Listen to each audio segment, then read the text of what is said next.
Our lives are shaped by those that love us, and our lives are shaped by those that refuse to love us. The sweetest music that reaches to the highest heaven is the beating of two hearts that truly love each other. To love abundantly is to live abundantly, and to love forever is to live forever.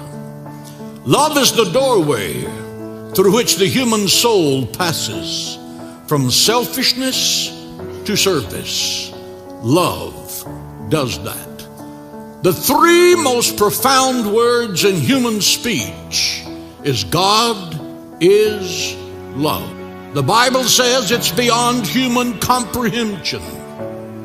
Love is more than the characteristic of God. God is love. He does not try to love you. He cannot help but love you because that's what He is. God so loved the world that He gave His only begotten Son, that whosoever believeth in Him should not perish, but have everlasting life. God is love. It is a concert that surpasses the knowledge of men. No man can adequately describe it. No man can adequately understand it, because the Bible says it surpasses knowledge. There are three kinds of love.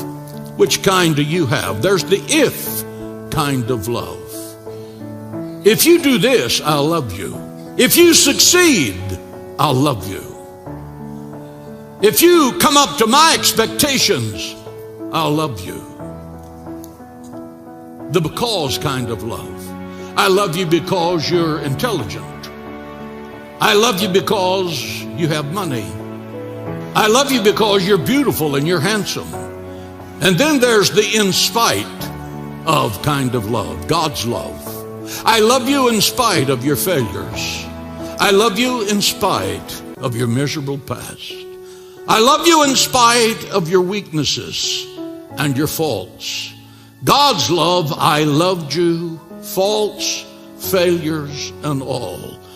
When God saw you through the eyes of love, He was looking at your potential. He was not looking at your past.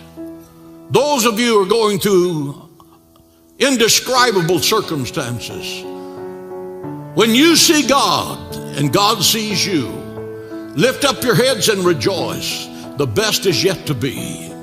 Every battle you go through, every heartache you endure, every tear you shed makes the love of God richer and purer in your life.